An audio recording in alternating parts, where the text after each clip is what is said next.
Aujourd'hui, les gens préfèrent faire ce qu'ils veulent sans se soucier de ce que pensent les autres. Mais voilà, ces choix nuisent-ils à leur image et à leur avenir? Parlons un peu de FBG Dak. Mais sa mère, Lashina Weekly, s'est tournée vers ses seuls fans et a commencé son propre spectacle en tant que grande fille sur la plateforme.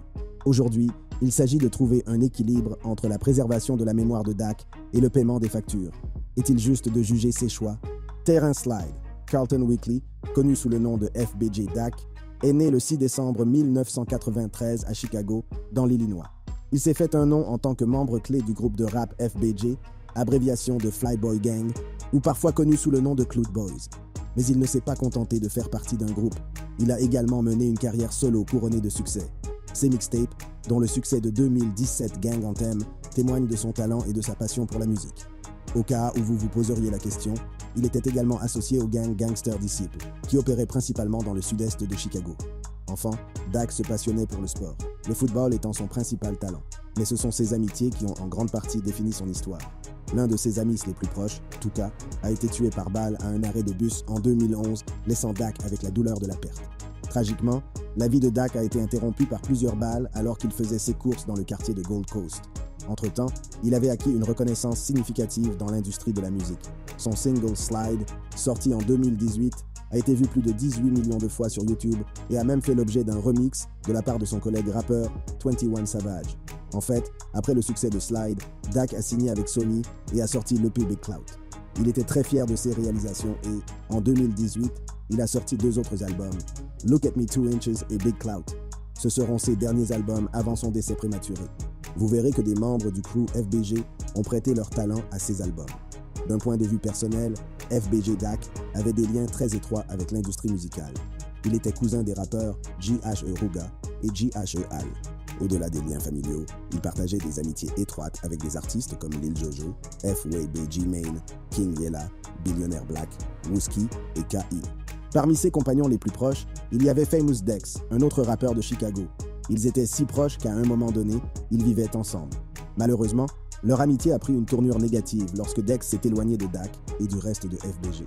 Mais au-delà de sa personnalité musicale, Dak était bien différent de l'image de dur que certains ont pu avoir de lui. Dans un billet, il a révélé qu'il était en réalité incompris. Mais il s'agit peut-être de sa personnalité générale. En 2019, Dak a décidé de faire une pause dans la publication d'albums complets. Au lieu de cela, il a offert à ses fans une collection de plus de 12 titres uniques. Parmi ces titres, on trouve des succès comme Strong, Sicario, avec Ed Stark, et son dernier album, Dead Bay. Malheureusement, l'année 2019 a également été marquée par un incident pénible dans sa vie. Il a en effet été impliqué dans un incident de poignardage avec sa petite amie. Dans une vidéo pour son titre Who the Fuck is Dude, il a ouvertement montré la blessure qui lui traversait tout le ventre, preuve de l'épreuve qu'il a traversée. Au cours de sa carrière relativement courte, qui n'a duré que 5 ans, Dak a réussi à sortir 4 disques. Mais ce qui l'a vraiment rendu extraordinaire, c'est la multitude de singles en solo et de collaborations qu'il a créées avec son équipe. C'était une force avec laquelle il fallait compter. Mais vous savez, dans le milieu du rap, il est difficile de ne pas être en conflit avec quelqu'un. Dak s'est retrouvé en conflit avec plusieurs autres artistes, notamment ceux de Glory Boys Entertainment, JBE et Only the Family OTF. Chief Keef, le leader de JBE, a dénigré Tuka Gang dans plusieurs morceaux, déclenchant une riposte de Dak et de ses associés de FBG. La rivalité s'est étendue à Lil Durk et à OTF, avec des dissertations qui allaient et venaient. Dak a également eu une querelle notable avec Eddie, un autre rappeur de Chicago. Cette querelle s'est même répercutée sur leur musique, Dak faisant équipe avec Lil J pour le titre Who the Fuck is Dude, qui s'en prenait directement à Eddie. Les médias sociaux ont également joué un rôle, avec des tweets et des échanges en ligne qui ont attisé les tensions. Pendant ce temps, Dak était en conflit avec le rappeur 69. Ces conflits personnels et artistiques constituaient la toile de fond de la vie de FBG Dak, où les amitiés sont mises à l'épreuve, les rivalités enflammées et les controverses jamais bien loin. Le 4 août 2020 a marqué un jour tragique dans l'histoire de Chicago, car FBG Dak a connu un destin dévastateur. Alors qu'il faisait ses courses en ville, il a été impitoyablement assassiné par 4 individus sortis de 2 voitures. Ils ont tiré une rafale de balles, blessant grièvement Dak au cou, à la poitrine et à l'aine, et lui infligeant plus de 16 blessures par balle. Sur les lieux, les enquêteurs découvriront plus tard un total de 38 douilles, témoignage sinistre de la violence qui s'est déroulée. Pour se mettre à l'abri, Dak s'est réfugié à côté d'une berline sombre. Mais les assaillants n'ont eu aucune pitié, tirant sans relâche sur lui.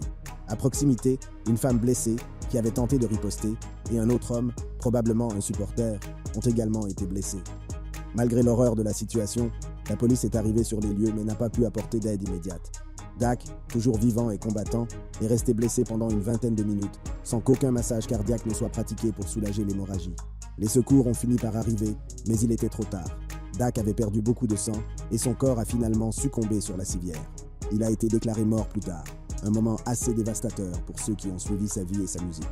Il aurait pu survivre à ses blessures s'il avait été transporté à l'hôpital à temps. Aucun suspect n'a été arrêté en 2020, mais le motif de son assassinat semble être lié à une moquerie à l'égard d'un membre d'un gang rival déjà décédé. Les doigts pointent vers les affiliés d'O-Block, que beaucoup croient impliqués dans l'assassinat. Cependant, quelques mois plus tard, le cousin de Dak, BCR Mizi, a lui aussi été tué par balle. Mais ce n'est qu'en 2021 que les choses ont commencé à bouger. La police de Chicago a annoncé l'arrestation de 5 suspects liés au meurtre de Dak, tous affiliés au célèbre gang O-Block. Mais l'un des membres du gang, Zell Mouna, avait mis fin à ses jours 2 mois auparavant. Plus tard, de nouvelles informations sont apparues, selon lesquelles l'un d'entre eux avait acquis un véhicule 2 jours seulement avant la fusillade mortelle. Des images de surveillance ont permis de retracer le trajet du véhicule depuis Parkway Gardens jusqu'à Oak Street, dans le centre de Chicago, où Dak a été pris en embuscade dans une rue bondée. 2 hommes armés sont sortis du véhicule, ont ouvert le feu sur le rappeur et en ont blessé 2 autres avant de s'enfuir. Cela ne change rien au fait qu'une star, un frère, un ami et un fils a été enlevé à ceux qui avaient vraiment besoin de lui, en particulier à sa mère. Toujours un garçon de maman. Différentes personnes ont sûrement des opinions sur ce que signifie un mama's boy, de la même manière que chacun a des sentiments différents à l'égard de sa mère. FBG, Dak n'a pas hésité à parler de sa mère. Dans une chanson où il apparaît, il explique comment sa mère l'a aidé à s'engager dans la voie qu'il a choisie, et on peut voir qu'il chérit sa mère, qui a contribué à son succès dans le rap. Quand j'étais jeune, maman m'a appris à compter. J'ai couru les centaines. Maman m'a montré comment compter. J'ai couru les centaines. J'ai couru les centaines. Maman a dit « Un jour tu tomberas amoureux, jusqu'à ce que je tombe amoureux de l'argent. » Ou le moment le plus rassurant a été celui où sa mère a pu raconter qu'elle faisait partie de son histoire. Dans une interview, elle se souvient avec émotion de cette époque, tout en réfléchissant au parcours de son fils. Elle évoque le film qu'elle adorait, Les 5 battements de cœur, dans lequel elle se rappelle comment Dak et JT avaient illuminé l'écran, dégageant cette indéniable qualité de star qui a laissé une impression. Le retour à ce film a marqué un tournant. C'est à ce moment-là qu'elle a décidé de donner à son fils un surnom unique, quelque chose qui le distinguerait des autres. Lorsqu'elle a accouché, elle a remarqué que ses lèvres avaient la forme d'un bec de Dak. Elle a donc décidé de le surnommer Bébé Dak, et ce nom lui apportera la célébrité. Au fur et à mesure qu'il grandit, il devient évident que Dak a un don pour la musique. Elle pensait souvent aux chansons qui remplissaient leur maison. Cependant, c'est Chris Brown, comme elle s'en souvient, qui a vraiment captivé Dak. Sa passion pour la musique était indéniable. Elle se souvient également d'un jour où son fils n'était qu'un petit garçon d'environ 6 ans. Il appelait Usher Raymond et dansait avec son petit doigt. C'était quelque chose de le voir bouger comme s'il était né pour être sur scène. C'est ainsi qu'a commencé l'aventure musicale de Dak, bien avant que 63rd, qui n'est qu'une autre façon de dire les gangsters disciples, ne prennent une place importante dans leur vie. Dans son enfance, elle rêvait de devenir une star, tout comme son fils. Elle est allée au lycée Martin Luther King et s'est même essayée au théâtre et à la musique, se faufilant dans des classes dont elle ne faisait pas officiellement partie. Mais comme elle ne parvenait pas à atteindre le but qu'elle s'était fixé, elle a vu dans le talent de son fils une opportunité à saisir. Elle voulait être comme Joe Jackson et guider son enfant vers un avenir musical. Pour elle, sa voix était un don et elle estimait qu'il était de son devoir de l'entretenir. Elle savait que c'était sa vocation, la voie qu'il était censé suivre. En vieillissant, elle a vu comment il rassemblait les gens. Il avait ce don particulier de réunir 2 groupes opposés et de maintenir la paix. Avec Dak, l'harmonie ne pouvait pas être perturbée, car il était ami avec tout le monde. Sa présence imposait le respect et les gens l'admiraient. Elle ne peut s'empêcher de penser aux jam sessions qu'ils avaient l'habitude de faire dans le sous-sol. Ils se réunissaient, jouaient des morceaux et discutaient de musique. C'était bien avant le groupe, avant que le monde ne connaisse le génie musical de son fils. Mais même lors de ces réunions dans les sous-sols, ce qu'ils appelaient les cifères, elle a vu cette étincelle de quelque chose d'incroyable en lui, même si elle avait un tas d'autres enfants dans sa grande famille pour la tenir occupée. Ils organisaient des rencontres, des cifères. La musique était le ciment qui les réunissait tous. Ils jouaient des morceaux, parlaient des nouveautés et s'amusaient comme des fous. C'était le bon vieux temps. Pour elle, il était le Chris Brown du quartier, et il s'avère qu'il n'était pas qu'un simple parleur. Son cousin, reconnaissant le talent de Dak, lui a fait une offre qu'il ne pouvait pas refuser. Se produire et gagner $10. C'est le début de la gloire pour Dak, qui n'est pas timide et ne veut pas travailler gratuitement. Alors, quand l'occasion s'est présentée, il l'a saisie. Son interprétation de la performance de Chris Brown était assez impressionnante. Elle aimait la détermination de son fils à être récompensé pour son talent, même à l'époque. Et si l'on suit sa phrase « Maman m'a dit, un jour tu tomberas amoureux jusqu'à ce que je tombe amoureux de l'argent ». Ou, on peut dire qu'il avait cette foi inébranlable en lui-même, une confiance qui le distinguait des autres. Mais avec la croissance, il a croisé d'autres chemins, en particulier les gangsters disciples, puis d'autres gangs rivaux qui ont rompu le lien avec sa mère. L'âge n'est qu'un nombre. Depuis que Lashina Weekly a perdu son fils, FBG Dak, qui n'est d'ailleurs pas le premier de ses enfants à être tué par un gang, elle est très présente dans les médias. Elle n'était pas vraiment active avant sa mort. En 2020, après sa mort, elle est apparue lors d'une conférence de presse pour parler du chaos qui régnait à Chicago, alors que la ville devenait un haut lieu du rap. Je suis ici aujourd'hui pour demander la paix dans la ville de Chicago. Je demande aux fans et aux amis de mon fils de ne pas chercher à se venger de la mort de mon fils. En tant que mère de mon fils, je veux lui dire de baisser les armes pour que la génération de demain puisse grandir et vivre une vie longue et saine, a-t-elle ajouté. Après cela, on l'a vu pleurer. Près d'un an plus tard, la voiture que lui avait offerte son défunt fils. Selon elle, c'était le dernier cadeau que Dak lui avait offert avant sa mort et auquel elle aurait pu s'accrocher. Dans une vidéo Instagram où on la voit pleurer la voiture totalement détruite, elle s'est exprimée en ces termes « Dieu est bon, n'est pas aux conduites, n'est pas un assol qui dépense, nous a toutefois atteint Dieu, ok ». Il semble que l'on soit passé d'un drame à l'autre à chaque fois qu'elle est apparue, car elle est passée presque inaperçue jusqu'au début de l'année 2023, lorsqu'elle est apparue dans les nouvelles pour avoir créé un compte sur OnlyFans. Elle s'en est d'ailleurs vantée dans une interview comme étant son moyen de survie. OnlyFans s'avère être une véritable machine à gagner de l'argent pour les femmes hip-hop qui publient des photos et des vidéos sexy. Bad Baby dit avoir gagné $1 million en 6 heures seulement après s'être inscrite. Et Iggy Azalea a gagné $307 000 en une seule journée sur sa page. Mom Dak était absolument sûre d'elle pendant l'entretien. Elle ne s'est pas excusée pour ses choix. Elle a déclaré « Je suis adulte, je peux donc faire ce que je veux ». Et elle a clairement indiqué que son contenu était de premier ordre. Elle a expliqué que, depuis son enfance, elle ne s'est jamais souciée de ce que les autres pensaient d'elle. Elle regrette de ne pas avoir commencé à travailler pour OnlyFans plus tôt, parce qu'à l'époque, il semblait y avoir du potentiel. Selon elle, « Je ne veux pas me vanter, mais merde, 35 en une semaine, j'aurais aimé y penser il y a des années ». Elle n'a pas reculé devant les idées fausses sur OnlyFans. Elle a dit à tout le monde qu'il ne s'agissait pas seulement de choses explicites, mais aussi de soutenir sa famille. Aux personnes qui ne s'étaient pas abonnées, elle a simplement demandé de se taire. Elle a fièrement évoqué son succès grâce à l'engouement des médias. Elle a gagné $35 000 en une semaine. Mais elle n'a pas tout dévoilé, car elle tenait à ce que sa vie privée reste privée. Mais ce n'est pas comme si les fans étaient d'accord. Beaucoup l'ont critiqué en ligne et ont dit des choses comme « Je peux entendre Durk maintenant »,« Les ops sont morts », maintenant les mamans font des OnlyFans, et des choses comme tous ceux qui ont acheté ça ont un ticket première classe pour l'enfer. Mais elle n'a pas laissé les critiques mitigées et les haters l'atteindre. Certains de ses haters se sont même abonnés à son contenu et ont essayé de lui parler. Elle ne s'est pas laissée abattre. Elle a rappelé à tout le monde qu'elle n'était pas vieille et qu'elle voyait cette période comme un moment privilégié de sa vie. Elle a constaté que l'Internet avait beaucoup changé. À l'époque où elle grandissait, ces plateformes n'étaient pas aussi courantes, mais elle est restée fidèle à elle-même et a saisi les opportunités qui se présentaient à elle. Elle n'a pas mâché ses mots, elle a dit ce qu'elle pensait et n'a pas caché son côté sensuel, se qualifiant fièrement de Freaky Mama. Elle pensait qu'il n'y avait pas de honte à assumer ses désirs et à être soi-même, car l'âge n'est qu'un chiffre. Cependant, elle mettait l'accent sur son identité de femme et son amour pour ses enfants. C'est, selon elle, l'essence même de son être. Son éducation lui a inculqué un sens de la débrouillardise qu'elle a conservé. Interrogée sur sa décision de créer un compte OnlyFans, elle a écarté l'idée qu'il s'agissait d'un choix soigneusement calculé. Au contraire, elle a semblé découler naturellement des suggestions qu'elle a reçues sur les médias sociaux. Il semble que de nombreuses personnes l'aient incitée à le faire en raison des photos provocantes qu'elle a publiées sur Snapchat et Instagram. Elle n'y voyait rien d'extraordinaire, car ces mêmes photos faisaient souvent leur apparition sur ces autres plateformes en premier. Après le podcast, la mère du rappeur est allée sur Instagram pour montrer son argent, mais il s'avère qu'elle a un peu étiré la vérité. Elle a partagé une capture d'écran de son compte OnlyFans sur sa story et il est dit qu'elle a gagné 24 618,80 $ du 1er janvier au 21 février. Ce n'est pas tout à fait les 35 000 $ par semaine dont elle parlait dans la vidéo, mais près de 25 000 $ en moins de 2 mois, c'est quand même énorme.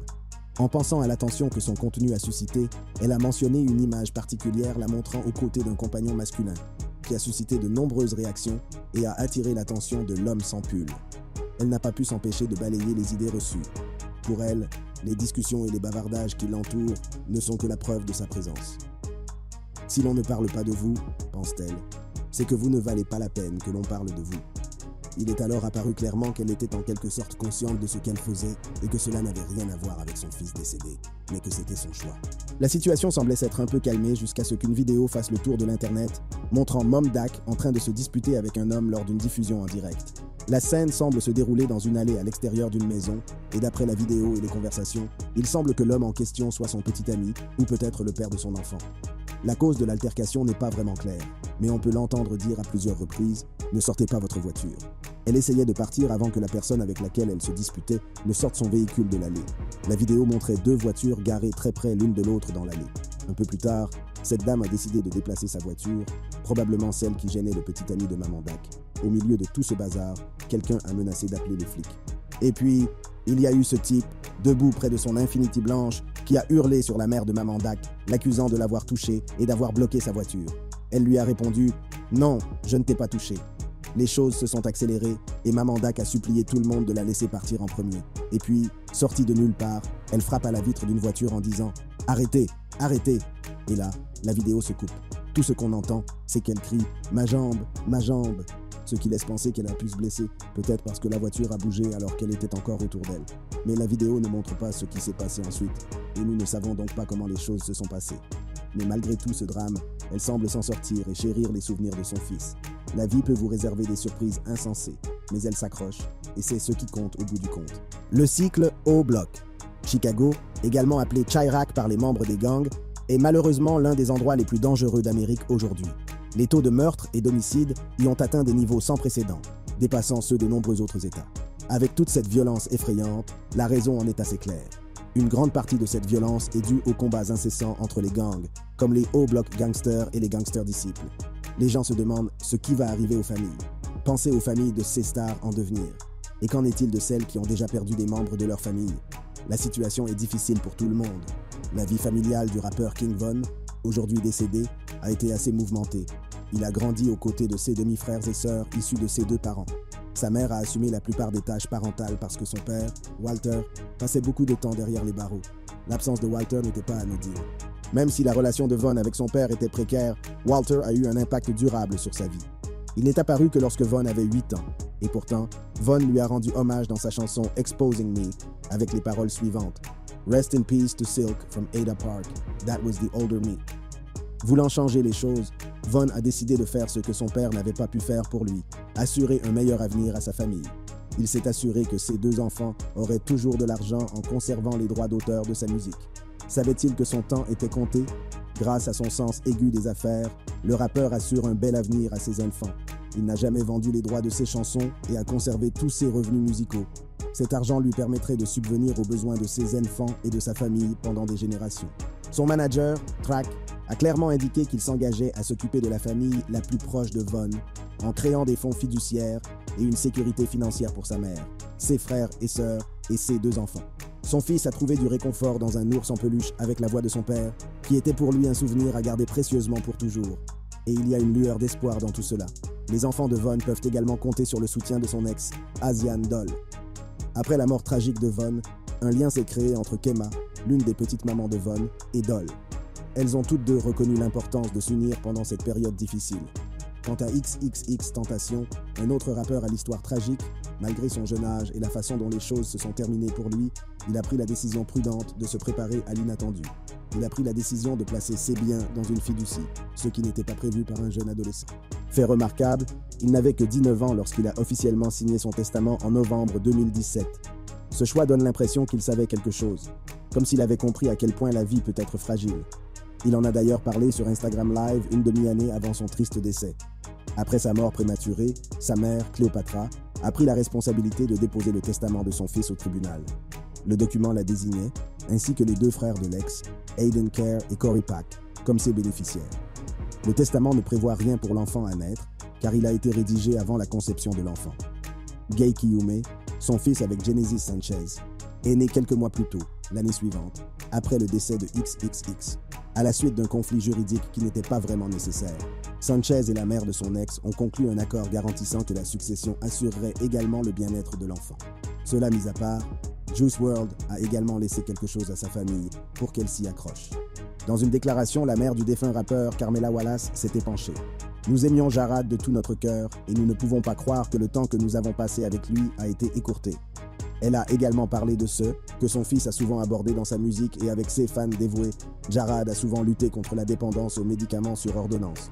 Les paroles de Juice abordaient souvent le sujet des drogues, mais sa famille précise que ce n'était pas pour en promouvoir l'usage. Il s'agissait plutôt d'une tentative sincère de tendre la main à ceux qui sont aux prises avec la dépendance, en leur faisant savoir qu'ils n'étaient pas seuls dans leur lutte. Sa mère, en deuil, a eu des mots lourds pour exprimer l'état de son cœur. La dépendance ne connaît pas de frontières, et son impact va bien au-delà de la personne qui la combat.